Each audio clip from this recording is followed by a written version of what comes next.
We are back. It is Thursday, November 15th. All day, right? All day and half a Sunday? No, just today. Here we go. Oh yeah, they can hear you. They can. Now they can hear me. Oh, yeah, it's exactly. Have you heard that before? No. There you go. It's like making the connection on an air or a train or something. There you go. The knuckle. Yep. Here is the live feed. We're gonna go live in 3, 2. Good evening, good morning, and good afternoon. This is Kinetic Chaos podcast number 62. I am your host, Will, joined as always by my good friend Wes. Right here I am. He's to my left. We are in the secret underground bunker per the usual. Not always, but per the usual. How we doing tonight, bud? Fantastic. Fantastic. We're 1 week away from Thanksgiving. We are, I know, and that is why we are having a mite bit of a fun freestyle Thanksgiving episode tonight, because Monday we are going to have Mr. Steven Nielsen joining us. So we want to keep things a little bit serious for that. We got an interview planned for him. So tonight we're going to get a little T-Day time, and whether, freestyle, who knows? We don't have a bunch of turkey bones or turkey legs back there that we're going to eat or anything like that, but we could. Yeah? If I had some. We got chicken upstairs. Close. Yeah. Some sort of a foul species. A foul species. That's, aren't those Canadians? No, sorry, Hey. all of our Canadian friends, eh? Wow. Sorry. We got that international reach. We got to be careful, Yeah, exactly. Sorry. You got to say sorry. Sorry. Anyway, so I just left my grand opening for my new real estate company. That was quite a good time. Talk about packing turducken. Yes, Jason, you're right. Exactly. Have you ever done a turducken? I have not. I've been tempted before, but no, I never have. If you do a little research into those, I am not a fan of stuffing a bird inside of a bird inside of a bird. And it's not in that I have any problem dealing with that. It's that you're doing a lot of packing, and by the time you get into it, that damn turkey is about like this. And it's getting the duck into the chicken. Or the chicken into the duck. Yeah. It can be an issue. You got to start taking bones out and all that kind of stuff, I can imagine. And I don't know, and I love to challenge myself on the smoker, because I would definitely smoke it. But I just, for some reason, I can't get behind that. It doesn't interest me whatsoever. So, are you a smoker of meats for? No, for, not with Thanksgiving. We're doing it at our house for the first time this year. Really? Yeah. Whoa, Tia. But holla. But usually Tia, we've done it at Tia's parents. Obviously, in the past, we usually split. We do one day at my parents. We get double Thanksgiving at my parents and Tia's parents. Right up your style. Right? Oh yeah. Usually Tia's parents will smoke a turkey. But my smoker is a little too. I can get a chicken in there, but a turkey's pressing the limit, so I wouldn't try a turkey in there. So the big thing with turkeys is that if you get a big one, they take up the racks cannot be strong enough to hold them up. Yeah. And so you get that'd be the issue falling too. through. Yep. So that's the issue with that. I will be smoking a turkey this year, and I'm very excited about it. In fact, we'll probably get into that a little bit later on. Yeah. Well, as always, what is something good that happened to you since the last time we recorded? It could be a good/bad thing. Uh-oh. Is that my son Alton, who just turned 2 last week. Turned. You like Turned that? it Little French accent. Yeah. He just turned 2 last week, and he decided to pole vault out of the crib. Oh. Yeah. No, this is not going to be a good thing for you whatsoever, because once they go mobile, they never stop. Yeah. And I know that he won't either. Oh, yeah. He is going to be all over the place. Yeah, so when Annabelle did it, we had trouble, because then we pretty much converted, because the crib is convertible to like a toddler bed, so you take the front thing off and put like a little short rail on so they can get in and out themselves. Yeah. So once we did that with Annabelle, then it was a heck of a time trying to get her to stay in bed, because she wanted to get up and play in her room the whole, until midnight. She wouldn't want to stay in her bed, so I'm assuming we're going to have that kind of fight again. You are, and I remember those days with both boys, and the big thing. Holy moly!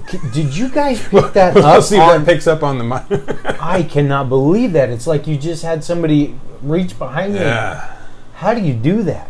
For those that aren't watching, Wes just cracked his neck, and it sounded like two bowling balls clanking like against little, each other. Little C2, C3 vertebrae, something like that. I see you. That's where you need to go to get that taken care of. No, the biggest thing was once they figured that out, and I didn't have so much a problem with that as, I mean, yeah, because they would get out and you got to do I think it's like fetch for them. It's the parents. Let's play the game. How many times can mom and dad put us into the crib? Right. My biggest issue was when they were full tilt boogie walking, and they were tall enough to get their hands on the counter. So one time Derek is like, I don't know, a year and a half or whatever. He's walking and he's doing the Helen Keller up on top of the thing, and I had a chef's knife out. Oh yeah. And he grabs it and he's like, done. Not a good look. Yeah. Not a 2-year-old with a chef's knife is not what you want to be. Yeah, he's all about the counters right now. So if you leave anything on the front half of the counter, he's all over it. So. Oh, I'm sure. That's what'd you say? Put a lid on top of the crib. Exactly. Have a flip top crib. I like it. I like it very much. Well, something good that happened to me is what I mentioned at the top of the broadcast. We had our grand opening for Realty One this evening, and that was a kick in the pants. We had hundreds of people there. I mean, it was stacked up like cordwood. But as my designated broker, we were kind of discussing this over the last couple of days, and somebody else was in the office today making mention of it. And she said, I just don't know if we're going to have anyone. I said, it's free food and booze. Yeah. Every mortgage broker, anyone remotely related to the real estate industry is going to be they like the salmon at Capistrano. Okay, it was absolutely incredible. And we had tremendous food. We had a guy on the strings playing the really high class stuff. This guy's over there. He's got his hair pulled back like a Steven Seagal looking guy. He was up there with his big guitar and playing nice. I don't know what kind of music it was, but it sounded good. We had what else did we have? We had a bar where we were selling, or not selling. They were doing lemon drops. And with gold rim, because our colors are gold and black, so it was black and gold around the rim, and Fog of War beer from Doomsday. Huh. Have you heard of that? I guess it's very popular because everyone was drinking it. In fact, I did see our good friend Tracy Dorio there. We had a couple minutes to spend some time with him, see how he was doing. He is kind of like Elvis, though, at anything real estate related. That guy walks in and Tracy, and they just started swarming him. The men, the women. I think he had every gal around there giving him a hug. No, I'm just kidding. Yes, it's very true. No, anyway, it was a lot of fun and very exciting to see that. We had a ribbon cutting and all kinds of other stuff. So you guys will have to go check us out. We're on Instagram. I have now gained control of our Instagram account and go to @ROG Cascadia so that you can see any type of fun real estate stuff from us, and maybe I'll even put a picture of you up on there. You'll just wonder about all the real estate on your forehead. Scare everybody. Yeah, good call. I'm kidding. Good call. Well, let's get into a good news story right here. We've got a bunch of celebrities serving food to firefighters in California, and these fires in California you don't really understand, I don't think, how widespread they are and the impact that they are having with people. I mean, from what I read in the newspaper, but from watching the news, not that the news isn't covering, it's the people that are involved with the news. I mean, television people, celebrities, normal people, everyone. Was watching the Trailblazer game last night, and Mark Jackson. Mm-hmm. He was displaced out of his home for a number of days. He was just getting to go home last night. So this has been incredible. So it's good to have a good news story where we've got people helping these firefighters that are risking their life. Yeah, and there's actually a tag on to this, another story I read just before I came over here. But this initial story is that, as you said, the celebrities out there grilling burgers and stuff for firefighters. Had Dave Grohl from the Foo Fighters out there. Your buddy, the mayor of Flavortown, Guy Fieri, was there. And some other Food Network guys. So. Yeah, I can't believe we didn't follow up on the election show that he won the election again for the 15th year of mayor of Flavortown. Yeah, sorry, go ahead. But the story I read before I just came over here was that there was a couple, like in their mid-30s, that lived and I think this was I don't know if this was the Northern California fire or not. I can't remember which one it was. Anyway, they lived outside of the fire area, but then they came in to help out after the fire passed through, to try to help distribute food or whatever. And they ran across this 93-year-old Vietnam vet who had lost his home in the fire.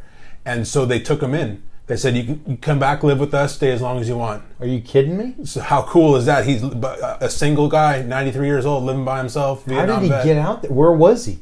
I think like in a shelter, like a Red Cross shelter. And they ran across this guy and befriended him and talked to him. And they're like, yeah, just come live with us. You stay as long as you want.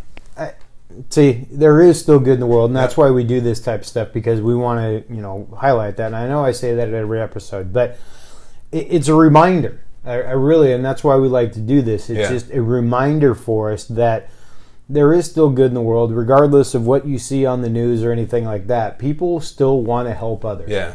And I just love to hear that. I didn't see that story. Yeah, I just ran across it literally like 10 minutes before I came over here. You see it. I mean, on the news, whenever you're watching that, they will highlight those types of things because it doesn't have anything to do with politics. Right. So they're not going to vilify anyone.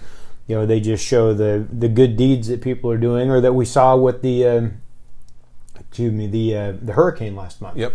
I mean, that was absolutely tremendous, the outreach that people had for others. So that's awesome. Well, we've got the hot sheet here. We're going to go pretty quick through these because the freestyles are really wild. Yeah, it's the fun stuff. Amazon, evidently, they have decided that New York is going to basically give them a $1.5 billion check, and they'll take it. Yeah, so this was their HQ2, their second headquarters that they built it, which they actually ended up splitting between two different cities, that being... so is that like 2.1 and 2.2? Yeah, exactly.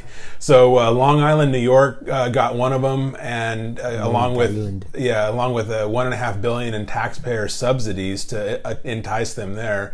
And then a small city known as Crystal City, not crystal method or meth or whatever you want to call it, just outside of Alexandria, they got the other headquarters, and they'll kick in $500 million in taxpayer funding.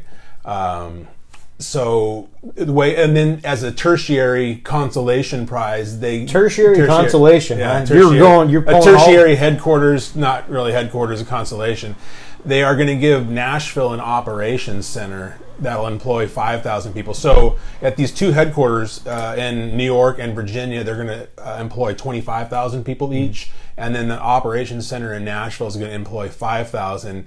And Nashville went ahead and kicked them $100 million in tax incentives there. So when you break it down by the numbers, this is pretty incredible stuff. With New York forking over $1.5 billion in subsidies, that is $48,000 in subsidies per job. Mm-hmm. And then Virginia, that equated to $22,000 in subsidies per job. In Tennessee, it was $13,000 in subsidies per job. So. And in other news, every new rapper alive is now going to work for Amazon, and aspiring country star is going to work for Amazon as well. There you go. That's right. Yeah. So it's a lot of money. It is, But the problem, good. And it's all coming from, like I said, it's taxpayer funded. So yeah, they're creating jobs, but you're also getting hooked with higher taxes in the process, because that's got to come from somewhere. So but that's kind of you're seeing which one is going to pay off. Right. Having them there and the taxes that the employees will produce for the city. Yep. I mean, what's going to be the positive or the net positive for the city by bringing them in? And the other thing is that as long as you can at least break even and you can handle that amount of people, it's going to more than likely be a positive for your city, especially the size of somewhere in New York or in Tennessee or in Nashville, because it's going to go somewhere else. Somebody else is going to pony up the money. Right. Whether it be Chicago, or Atlanta, it's going to be another huge city like that has the ability to build a workforce of what would be, the small, basically, Ridgefield, Battleground, Camas, and Washougal. That's how many people are going to work at these one location. Right. So I thought I saw somewhere that the New York one might be in Queens, though. They said Long Island. Long Island? Yeah. Okay. Yeah, either way, it doesn't matter. Yeah. That's a lot of people, and they're gonna. I do like to see that geographically it is split up a little bit, just so that different states can have different opportunities to employ these people. Mm-hmm. But New York being the tax hell that it is. Yeah, it's a little surprising, which is obviously why they had to sweeten the pot with the $1.5 billion in subsidies, why they didn't go to a more tax-friendly location. It's terrible for the companies, and it's terrible for the individuals as well. I mean, incredibly high. Besides the fact that to get a bottle of water, it costs you $9. If you're walking around Manhattan and it stinks. CNN has decided that they're going to sue the White House for banning Mr. Jim Acosta. Yeah, they revoked his hard pass, which is their permanent credentials. He tried to take a hard pass at that reporter. Exactly. And the funny thing is that they're suing him. The suit claims, which is really hilarious to me, that they violated his due process rights. Really? You're not on trial. Yeah, you're not on trial, and you don't have a right to be in the White House. No. There was no due process. The freedom of the press is one thing, but for him to act the way he did, he had been talking over and over again, and he'd been asked to move on if he wouldn't be so damn adversarial. Right, and then it's not like he barred CNN, period, because there's still several other CNN reporters that are there. Yeah, the pool reporters are still there. Yeah, it's just this one dude. And to me, it's by him saying that they violated his Fifth Amendment rights, that means that he thinks he has a right to be there, and he wasn't given due process as to why he was thrown out. But no, like if I invite somebody over to my house and I kick them out, I don't have to give them their due process rights. They're a guest. It's not their right to be in my house. I can tell them to leave anytime I want. Exactly, and I mean it might be a little bit different with the White House and things like that. I just don't know. I'm just playing devil's advocate, but the way he acted in general. Oh, yeah. He does not, you're exactly right. I mean, CNN is not, they don't have a right to be there like they have the right to vote. Right. I mean, it's a job, and they're covering it so they can make money. I mean, let's cut the crap. That's what they're there for. CNN is a for-profit company. Yeah. So that's, the whole thing was such a joke, though. Both of them were so far off base, and it was such, what do we say, bad optics for both Trump and for Acosta.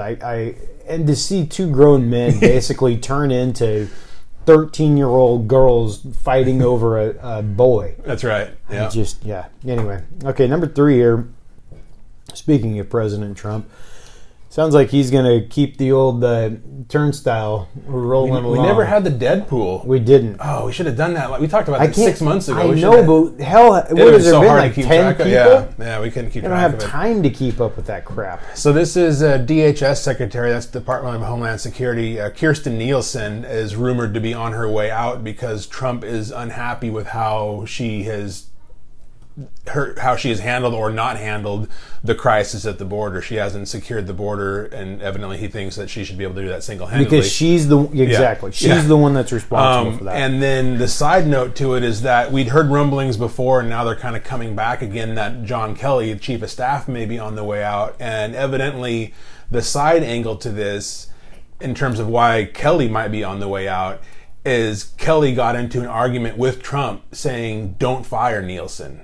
Trump wants her gone. Kelly's trying to defend her and keep her there. And so now Kelly's coming in between them. So Trump may be turning his guns on Kelly and canning him too. It's a lot of shoot first, aim later. Yep. And that's not a good thing. And Kelly being one of the best people he has, sane people at least, in his cabinet, and he's going to shit can him.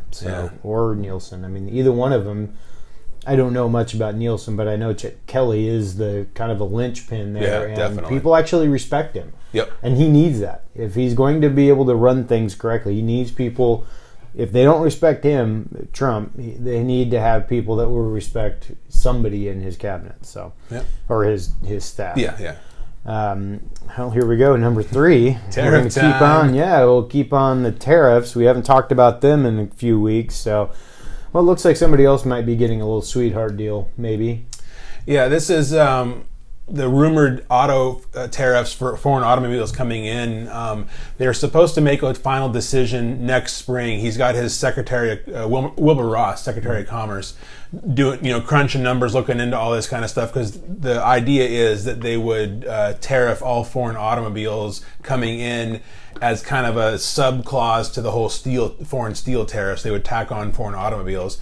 And industry analysts say if this goes through next spring, that it will add about $7,000 to the cost of every vehicle, any import vehicle coming in from overseas, and that the related steel tariffs would add about $2,000 to domestic vehicles. Wow. And so they said that Wilbur Ross is supposed to be done with his studies. The Department of Commerce is supposed to be done with their studies and by this spring. And so then come spring, Trump will either say yay or nay to go forward with these tariffs. So. I think that if that happens, and this is just me being a guessing, that's all I'm doing, but this is the type of thing, because we're going to see a downturn in a lot of markets. I'm telling you, at my event this evening, the overwhelming discussion was the market turning. Yep. The real estate market turning. Yeah, definitely. I mean, we're going to see mortgage brokers scurrying. We're going to see title companies scurrying because the business it's showing it. I mean, there were a number of people I talked to tonight that said, we're looking at springtime maybe, like the bottom falling. And I hadn't heard that. I mean, we've all been kind of projecting 2020 and things like that. They're speeding it up because they are seeing things drastically reduced. And I'm seeing it in some areas as well. And so to get back to my original point is that if he puts these tariffs on that, boosting the cost of cars, and we have a market that's turning down significantly, that will sink any type of hope of re-election. Yeah, definitely. Because you are hitting Americans in the pocketbook so severely that they're losing their jobs, and then all of a sudden you're raising, all of our costs are going up at the same time. That's not a winning recipe. Yeah, recipe for disaster. Yeah, absolutely.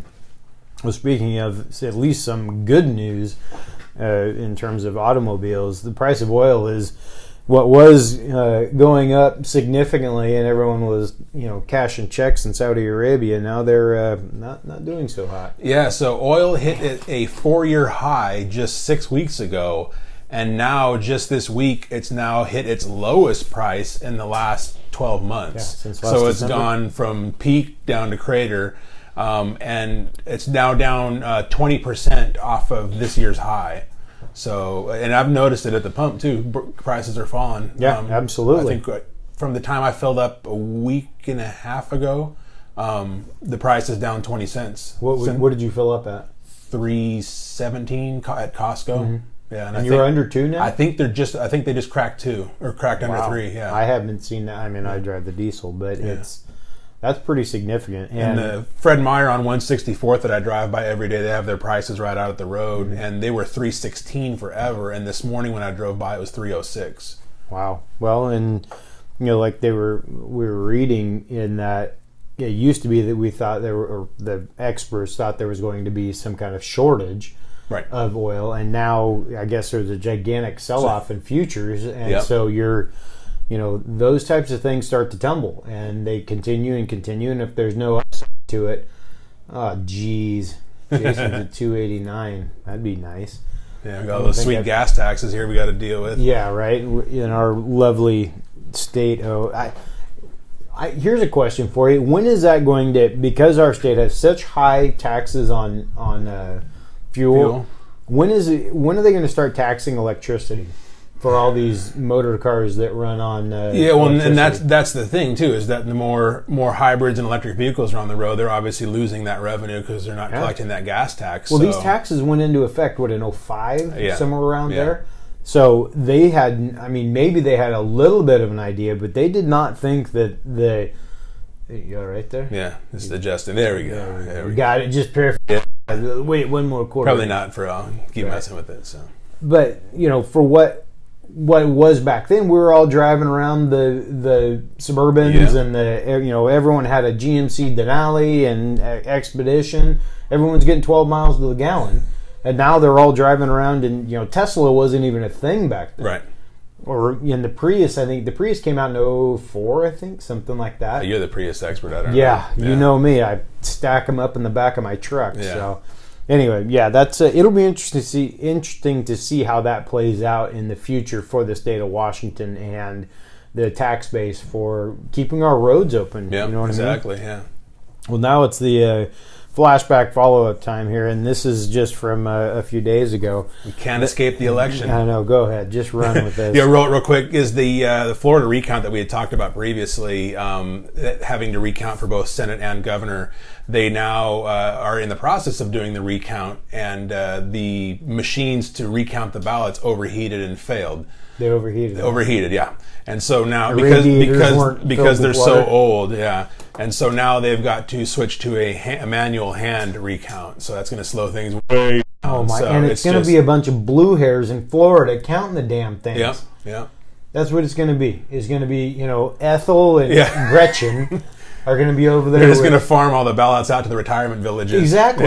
Yeah. Over there in Tampa Bay, they're going to by mid 2020 they're going to have these counted because the Bridge Club has screwed the whole thing up. That's right. Son of a biscuit. Well, that's lean back now because we got the good stuff coming. there we go. Yeah. It's time, right? You bet. Wes is getting everyone that's watching. You can see he's got the camera seems to be shading him especially today. I think that's because he wants to get his New Orleans Saints shirt on. But You like that? it's time for the freestyle, and we are going. I'm going to get a little comfy too. We There should you be go. able to put our feet. Put your up. feet up. Yeah, I was thinking the same thing. Everyone wants to see the bottoms of our feet, but we're going Thanksgiving, and as we said earlier at the top of the broadcast, we are approximately 7 days. Not approximately; it really is 7 days as away. of right now as we record. Yeah. So you have a few that you came up with, and I have more than a few that are just off the top of my head. Yeah.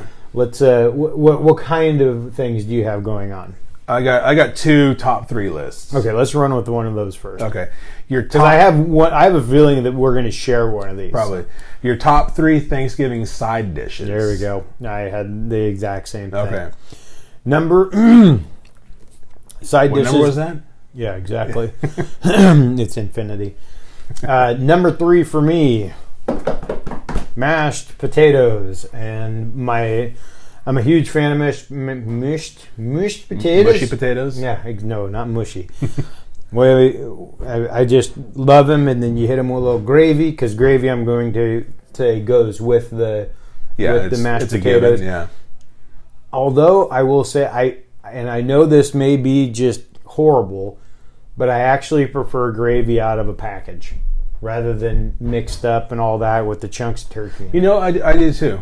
I'm a big fan of that. Yeah. Okay, what's your number 3? Number 3 is going to be a dish that my mother-in-law makes called shoe peg corn salad. Huh? Yeah. It's Shoe peg? What shoe the peg. hell's a shoe peg? It's a kind of corn. There's shoe peg corn. It's cans of corn. It says shoe peg on it. It's some sort of species of corn, I guess. I don't know. I'm not a. Tia, is not this a one of those botanist. Oklahoma things? I Could found be. out Tia is from Oklahoma, and it answered so many questions Yeah. as she watches. So it's basically corn. She can chime in. Corn, bell pepper, onion, some other stuff in a vinaigrette kind of dressing. Really? Yeah. Is it warm? No, cold. Cold. Yeah. You cook the corn. Well, it's canned corn. So Corn, you use, canned corn, it's okay. canned corn. You just dump it in there. Yeah, it's That sounds a good. dump and go. Yeah. Dump and Dump go. and go. That's Wes's. Dump and go. So it's good. It's got because it's not just straight vinegar. There's sugar in there, so you got like the sweet and sweet. tangy kind of thing with the sugary vinegar kind of deal. Yeah, so it's a good down on combo. that. Yeah, no, I that actually sounds really good. I may have to snag the recipe. I don't know if there's any. I really like vinaigrette, so we do this salad in the winter or in the summertime with a vinaigrette. Yeah. With and I like corn. When we were in Vegas, I had this. It was a Mexican corn thing. Oh yeah. Oh, so good. Anyway, okay, number 2 for me. Stuffing, even gluten free. Gotta go. I own it. I gotta have it though. I love my gluten free stuffing. It's just amazing. I don't care. Well, we take it and we dress it all up. You giving me that shit eating grin is killing me. Yeah. It's we got all the good stuff in it, and you find it at it's not Nature's now. It's New Season. No. New Seasons, yeah. New Yeah, Seasons yeah. or Amazon Foods, and it's phenomenal. So No, there's your ingredients right there for you. there we go. So a bowlfulofcherries.com.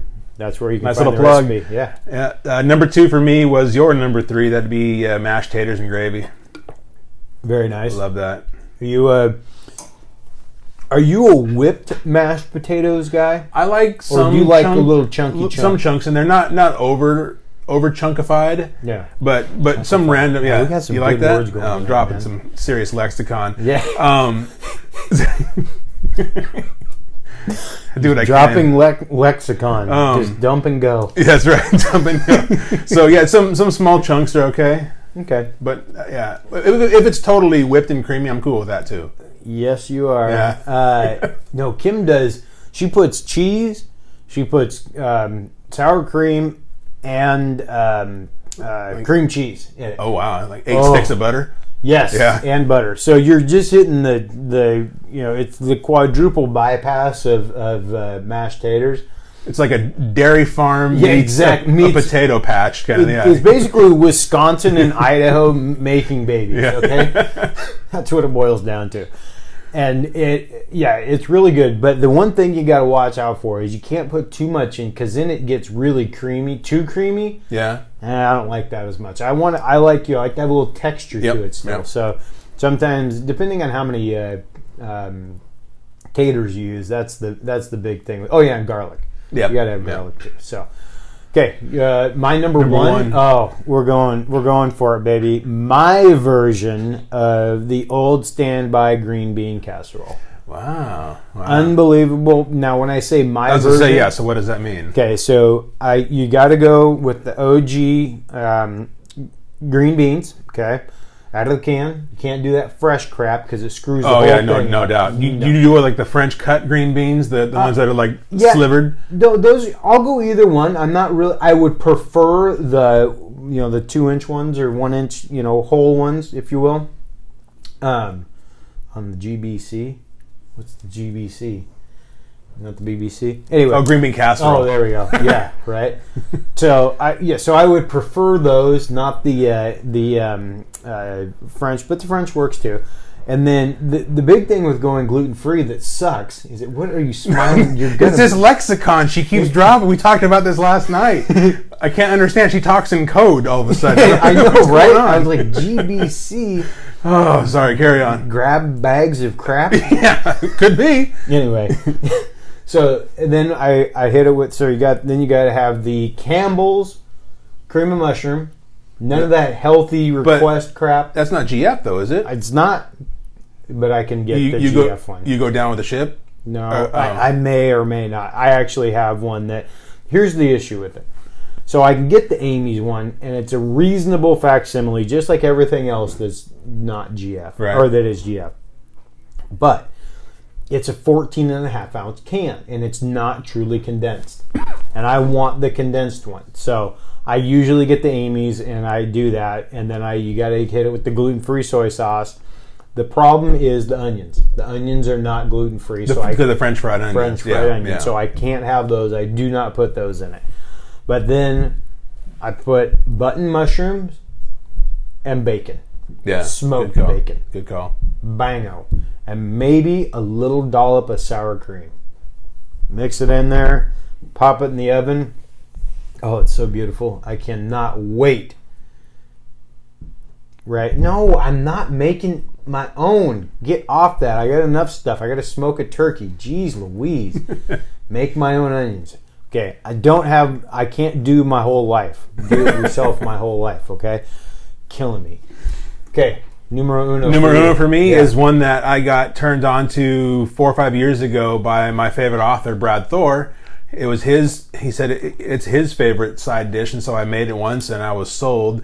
It's creamy fried confetti corn. Ooh, that sounds good. That kind of sounds like that Mexican corn that I was talking about. So same kind of deal. You use frozen corn. I found works a little better because stays a little crisper. So frozen corn, and then you've got, oh boy, forgetting now, but cream cheese, sour cream, the whole gamut like you talked about with the mashed potatoes. Sauteed bell peppers and onions. Okay. And just dice them up real small. And so you're getting a little Mexican feel out of it. And that's the confetti is you do the red and green bell peppers, so you get the color. Yep. And then dump all that into a casserole dish and top it all with crumbled bacon. Oh, and then fired in the oven to get everything all heated up and brought together. Taking it to another level with the bacon awesome. on top. Yep, I really like that. That sounds good. Okay, so my turn. Mm-hmm. Do you think that it's a good idea to continually have the Dallas Cowboys and Detroit Lions play every Thanksgiving, or should we change that tradition up? Which I still don't. I mean, I know that there's a reason for it. Yeah, I agree. I don't know what it is, but it's because they set the precedent back in 1872. Exactly. Jerry Jones first bought the Dallas Cowboys, and Jerry Land back then. I'd rather them keep it fresh and do different stuff every year. What I'm really stoked about is the night game this year at 5:15. These guys are playing the Falcons. Yep. So that's nice. Which I think they're going to. They're going to smoke boat race in Atlanta. Yeah, and they're playing Philly this week, and that's going to be awesome too. Yeah. Hey Jennifer. The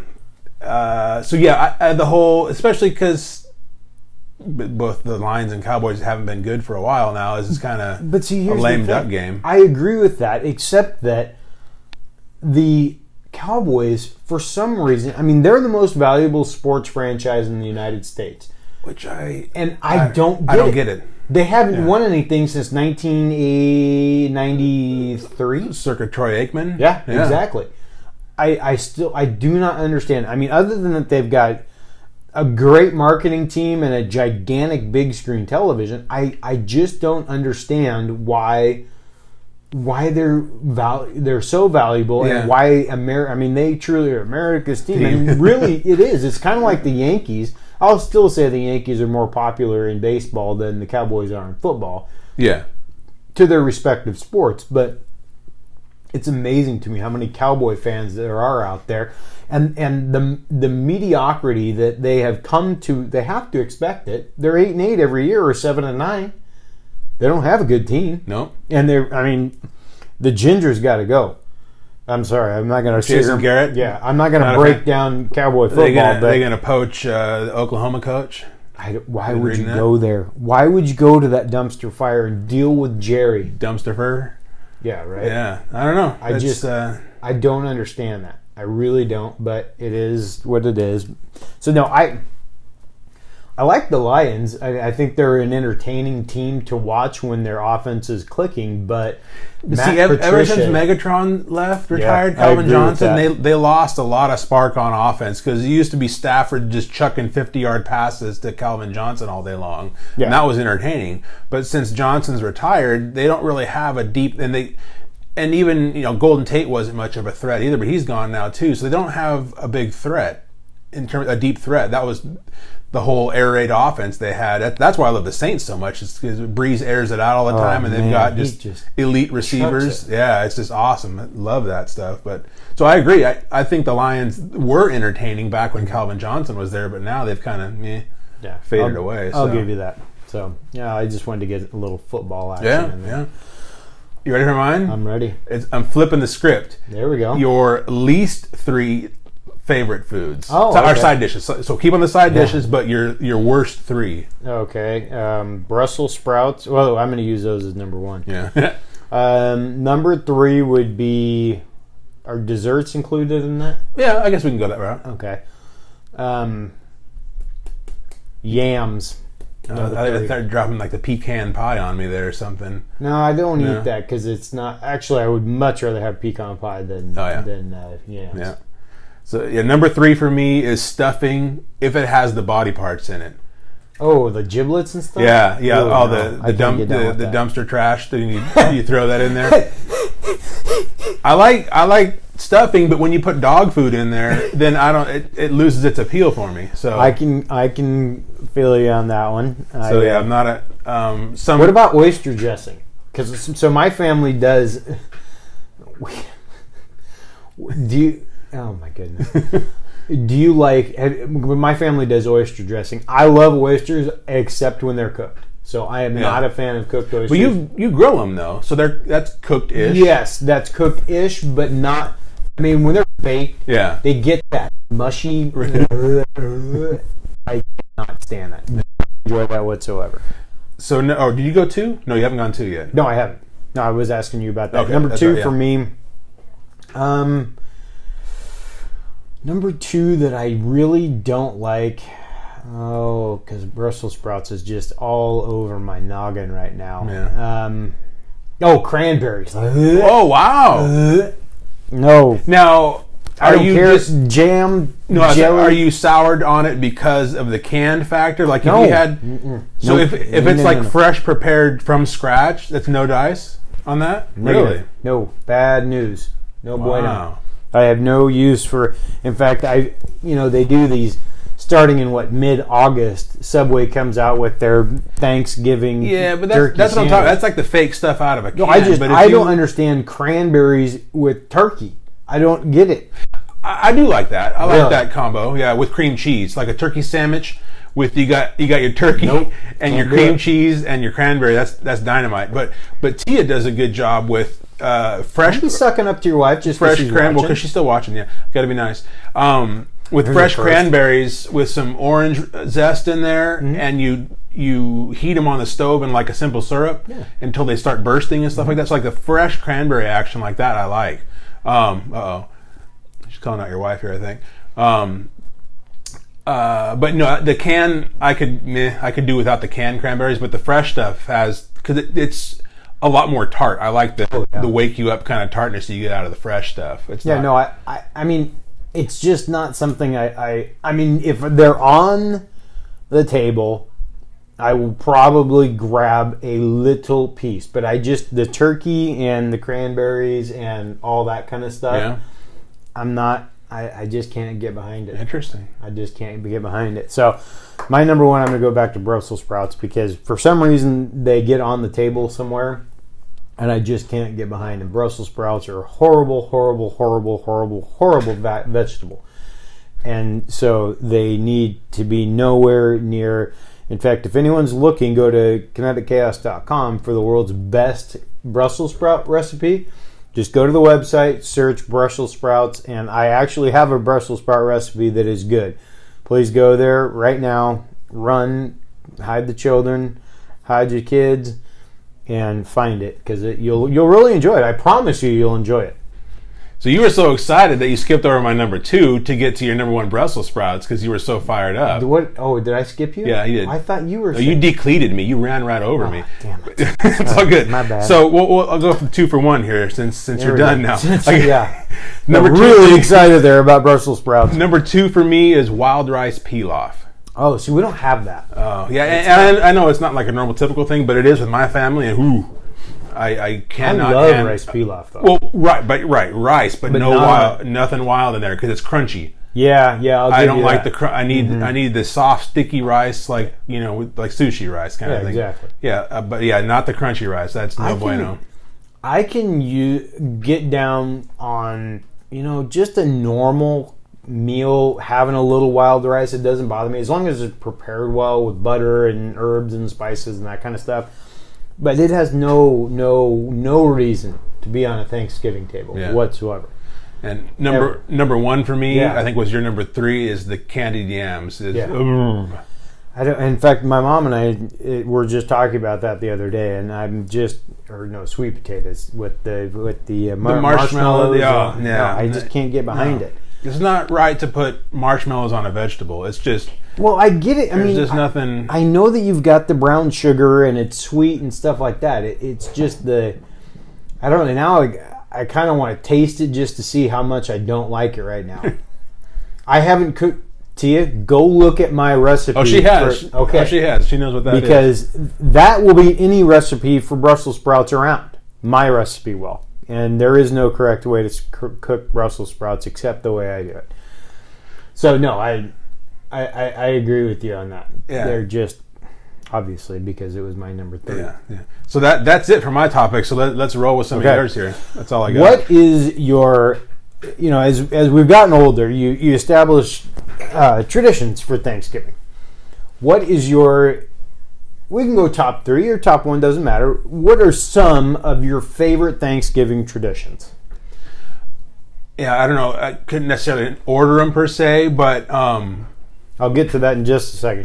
We got here. Football, definitely parking it and watching all 3 games, morning, noon, and night. Yeah, well, now the addition of Thursday Night Football is tremendous. I mean that because we used to not have the night game. Right. It used to be just exactly. And so it used to be the whole all day you'd spend cooking, and then by the time, because here on the West Coast, the games are going on in the late morning and early afternoon while you're doing all the work. Kind of. Whoa. And so, I now that we have Thursday night football, I'm totally down with that, and I really like it because we actually used to go out for Thanksgiving dinner for many years with my side of the family. We'd go to a place called Camp 18 out on the way to the coast. Yeah. Wow. And they put on a hell of a spread out there. And I actually like the dinner. I'm a traditionalist, though. So for two reasons, I wasn't really big on it. And it's, number one, I like doing the get up, sink into the couch. I do a lot of the cooking with Kim and that kind of stuff. Or the family, we all bring stuff as a potluck. But I like just being around the house and, motoring about, maybe having a hot toddy or, some cider and stuff like that. So, we missed out on that. And then the second thing was, it takes like an hour and 15 minutes to drive. Yeah. So, what I used to do back when I was younger, we'd go play football on Turkey Bowl Thanksgiving morning. We'd all get, we're 22 years old and stupid. So we'd go and play football and tackle each other and all that kind of stuff. And then I'd rally home, get cleaned up, and then drive an hour and a half or whatever to there. Sit there for 3 hours, whatnot. Enjoy the time, saw family, good stuff, all that. But then you're just beat dead and you tired. Drive. And I'm the young buck, so I've got to drive all the old people home. And so oh my goodness. And then, by the time you leave, right about now, it's getting, because we don't have daylight savings time anymore, it gets dark around 2:30. So it's just pitch dark, raining more than likely. Yeah. And you're fading off. You got the tryptophan nod going. So it's kind of rather dangerous. So when you start pounding the Red Bulls on the way home? Well, back then we didn't have Red Bulls. Oh, no, we did. Yeah, we did. Yeah. No, I didn't do. I would just try to rally through, I guess. But no, it was so I didn't quite enjoy that. But one of my favorites, actually my absolute favorite. This is why I look forward to Thanksgiving every year. My dad taught me many years ago that the correct way to make a turkey sandwich is white bread. Now, I don't use Wonder Bread anymore. I use my gluten-free bread, which is good. Best Foods mayonnaise, none of that Miracle Whip crap. Oh, it's delicious. No, you didn't. Now, talk about we can't be friends. Holy moly. Miracle Whip is the fruit of life. What are you talking about? It is not. It is the paste of death. It's horrible. So no, then you get some good. Now I'm a thigh guy on a chicken, dark meat on a chicken. I like how it rhymes. Yeah, right. Thigh guy. We're not even drinking. have a Bloody Mary here. I know. I'm not saying we both just went. We're not even drinking. So no, I love to have. So then you got the white meat down. I don't like dark meat on a turkey. Okay, I'm a white meat guy. Then what? Thigh's not white meat. I know. I said on a chicken. Oh, I like white or dark. Okay, yeah. Okay, my bad. I'm a thigh guy on a chicken, and I'm a breast guy on a turkey. Turkey, yes, same here. Yeah. So thighs, chickens, boobs, turkeys. So then you got your salt and pepper. Salt and pepper, salt and pepper, salt and pepper, salt and pepper, and then you've got Best Foods on the other piece of bread, and you slap it together, and then it's done. And then you put the rest. Oh, somebody just honked their nose up in my house. My goodness, foghorn leghorns up there. Anyway, then you put it on your plate with some other, leftover. You gotta have a little cranberries. No, I know, damn cranberries or Brussels sprouts for that matter. Okay, none of that is happening. Then you march over and you put Christmas Vacation into the DVD player. And you begin Christmas season. Now, I'm not talking about going and getting the Christmas tree the next day, any of that BS. Yeah. You sit down, though, and you prepare your body and your mind for the goodness that is Christmas season. And then you watch that, and you may have a hot toddy. You may. Fall asleep. more than likely. Yeah. Because I've, kind of like when I went to Vegas last week, I get up the butt crack of dawn because I'm so excited about the day, and I get to smoke the turkey and all that kind of stuff. So that's my number one, favorite thing about Thanksgiving is that you're winding down. It's 8 o'clock, everyone's gone, it's just you and the family, and you get to, you've finally taken the first 16 pounds of food and shoved it down in your stomach so that you can enjoy another meal. And that's, I would say, is another favorite tradition of mine is we not quite do it as much anymore now that we're older and my folks are older. But back when I was younger, my aunt and uncle always used to come out from Wisconsin and stay for like the week, and we just make an all-day event out of it. Exactly. Because we'd have dinner time be fairly early, like a 3 p.m. dinner. Yeah. So that's perfect. Then you get into that. You have perfect leftover time. Exactly. And the leftovers have not spent the night in the fridge and totally gotten crunchy and all that stuff. Exactly. So you start doing the meal prep like at 8 or 9 in the morning, getting the turkey together. Oh yeah. And then you're just grazing on appetizers all morning long. Then football comes on, and you're doing that, watching football. Absolutely. And so it's just like an all day, like 18-hour experience. It's awesome. Exactly. Now, do you have the relish tray? Do you do any type of breakfast whatsoever? You know what? I don't know. I don't think we ever did a true breakfast. We always just had like, because my aunt and uncle, being from Wisconsin, they always brought out like the meat and cheeses, like fresh from the butcher, like big summer sausages and big blocks of cheese, and we just hit the meats and cheeses. Ma'am, your bag weighs 73 pounds. Yeah, I've got a bunch of Colby Jack in there and salami. No joke. They used to check a bag of nothing but meat and cheese. Not even joking. A full like rollerboard suitcase, like that size. Are you kidding me? No, not even joking. Full of meat and cheese. That was one of their pieces of luggage. Yep. I love it. Well, I've got to say one of my favorites, and I will get to do this year. Yeah. Oh, go ahead. No, I was gonna say then we can get to Jennifer's question after that too. Oh yes. Yeah. Wait, T, you guys decorate the house on Christmas? Or on Thanksgiving? Ooh, I don't know about that. We don't have because we don't get the tree until like a week or two after Thanksgiving. Yeah. So. See, I'm about the first weekend in December to get my tree. That's a sweet spot. But I'm going to go with. I just want to talk about the smoked brine turkey. Yeah. I get down with. In fact, I'm going to start it. I'll start it on Monday. On Monday, I will take my turkey, and this is y'all can this video will be posted. You take your turkey, and you get a non-scented garbage bag, and this recipe's on kineticchaos.com. Put it into a 5-gallon bucket. And then you put in about a cup or two of whiskey. I'm just thinking lavender flavored turkey because you got exactly. You know how many people I've had say that to me? Because I have to say that.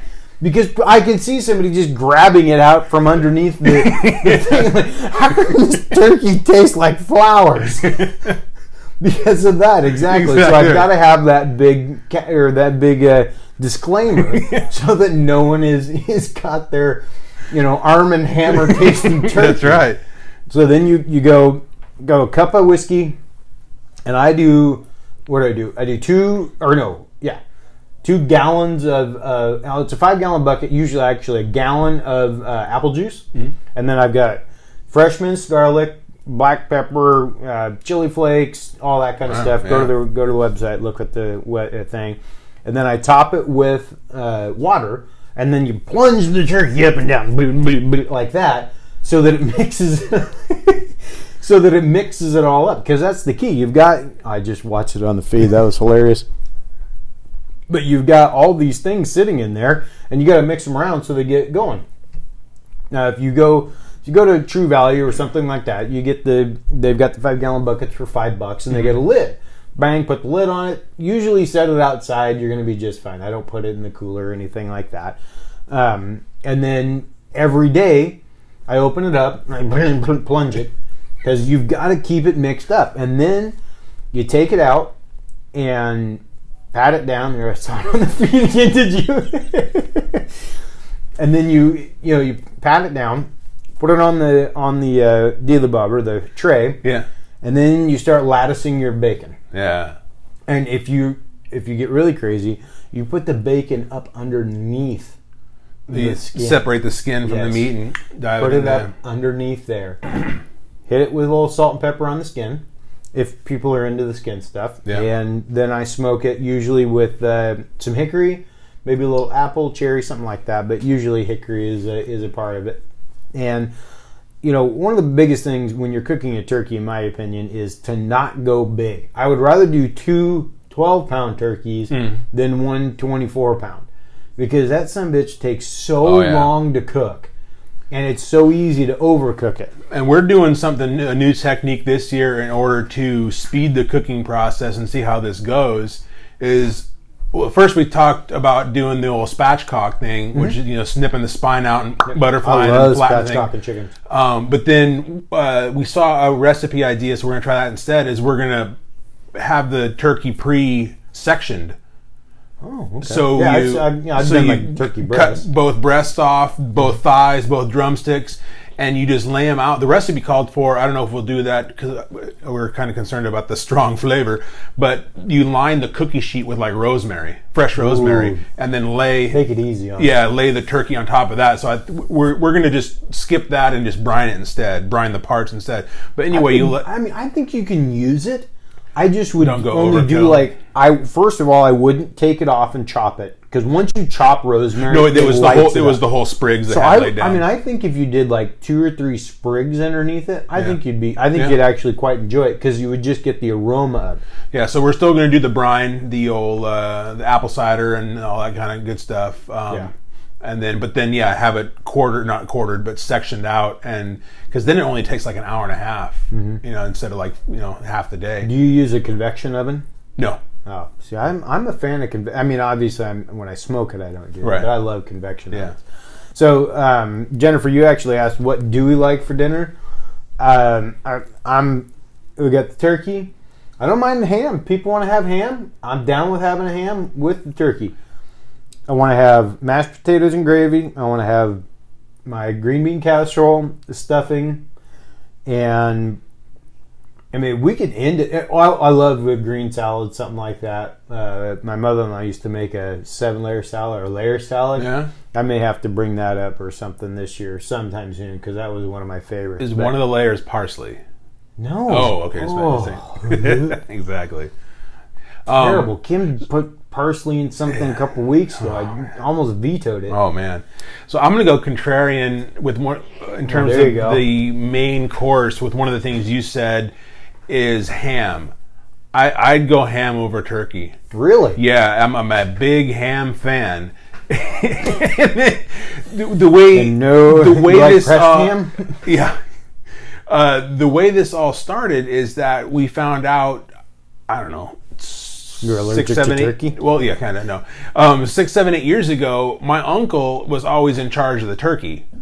Uncle Rico? Yeah, they threw a pigskin a quarter mile. Threw the turkey over the mountain. That's right. But we found out that he doesn't like turkey. So he was in charge of it? He was in charge during the turkey, but he's not a turkey fan. So he's not giving it any attention? No, but it turned out good. Oh, okay. But turkeys is not his thing. So we found that out. So then the last few years, my mom switched it up and just doing a big old spiral sliced ham instead. And man, you can't. Do you go honey baked or you go like Costco? We've done Costco and Freddy's. Have you ever had a honey baked ham? Yeah. Oh my goodness, those are like gold in your mouth. $75 a pound. Doesn't matter. It's worth it once a year. Oh, I know. But I like how that glaze on the top, the whole brown sugar glaze just dripping down in there. Yeah. So I'll take ham any day over turkey. My wife thinks I'm nuts, but no. No, I can definitely see it. I would like both though. I mean, even just if you take one of the small hams, and as long as you can get that glaze, and then put that over, because that makes it. But you get that one from Costco, and it's got all the spirals in it, and you pull them apart, and you put it down. It's so good when it hits your lips. Yeah, absolutely. That's how hungry are you right now? I haven't eaten. I'm pretty fired up. I had some leftovers before I came over, but then my wife made some bacon carbonara pasta. Oh, really? So I might have to hit some leftovers of that one. Did she grow the wheat Did she crush the wheat? The semolina? Then created the semolina. Yeah, you gotcha. And then rolled it out and had the boar, or not the boar, the what is it, the donkey, hoe the garden. Yeah. We didn't go that in depth. Do it yourself. We just pop the box top and dump it in there. Really? But yeah, I'm trying to think what else. Okay, so what's your favorite dessert? That's a tough one because... Are you a pumpkin pie guy? I am. But I wouldn't say that's my favorite. My wife's mom, so my mother-in-law, makes two things that are kind of out of the norm. A blueberry rhubarb pie, which is outstanding. I can get down with blueberry. Rhubarb's all right, but I with the sweetness of the blueberry and the tartness of the rhubarb, I could probably get down on it. Yeah. And then now, is it latticed or is it opened? No, it's full pie with slits in it. Okay, a full crust on top. The other thing is it's like a sugar pie. It's almost like a custardy pie. Ooh, like cheesecake, like a creme brulee kind of a thing, but on a pie. It's awesome. Wow. Yeah. What is that? Who makes that? And where? My mother-in-law. Tia can fire that. I guess it's pretty simple. It's pretty straightforward. But it's like creme brulee on a pie crust. Huh. That sounds really good. Well, I'm a once a year pumpkin pie guy. Yeah. And I mean, obviously, if it's not on a gluten-free crust, I'm not having it. Or I can just take maybe a little bit off the top. I do enjoy good, fresh whipped cream, like the stuff you get out of it, and you whip it in the KitchenAid. I love that. And then soft peaks. Yeah, no, you've got to have stiff peaks. Yeah, you got to have stiff peaks. And then actually Costco actually has a pretty good pumpkin pie. Yeah, but I get a little, just a like little sliver. 3-foot diameter pie. Yeah, exactly. It's like here's enough pie for 28 people. Yeah. So no, that's really good there. But I don't do many desserts now. But if I could cheesecake, I could eat cheesecake or creme brulee. At the Bellagio, the creme brulee I had there was on fire. I could not believe how good that was, and I ate all of it because luckily Kim doesn't like it. Oh, wow. One of the few desserts my wife does not like. Wow, that's odd. Yeah, that's right. Good. That's good stuff. Oh, you probably didn't get a chance to hit the Mirage, the Carnegie Deli Mirage with the pastrami sandwiches. They actually had one of those at. Where was that? Was that at the Bellagio or at the New York? They had a New York. Yeah, makes sense. New York. They had a. They called it some other name, but it was I think kind of patterned after the Carnegie Deli. Yeah. Oh man. Because they had these monster sandwiches that are just bread and mustarded meat. Yep. The BMM that creates the BM. So I want to go with. We're getting over on time. You can run. I want to know what your aversion to Miracle Whip is, because this fascinates me. Because I think it's too damn sweet. But there's not just a sweet. You got the spice. You got the. There's no spice to Miracle Whip. There's like paprika or something in there. Nah. There's like little orange specks floating in there. Then I don't know where you're getting your Miracle Whip, bro. No, because if you read the ingredient label, it says like spices, but I detect an orange flake in there, i.e. paprika. So I'm telling you. I think you got a floater in your eye. No, could be. No, but I like it because mayo is just bland to me. It's like there's nothing. It's like putting butter. It's no, you're wrong. Do you make your own mayo? No, hell no, I don't make aioli. What do you, Tia? I am all about making things from scratch, but there are just some things that I'm not going to crack eggs and whip them up to make mayo or aioli, because that's technically what it is. But no, best foods. There's so many things that are way better about it than Miracle. And it's not that I wouldn't eat Miracle Whip. In fact, I had a time in my life that I actually liked it.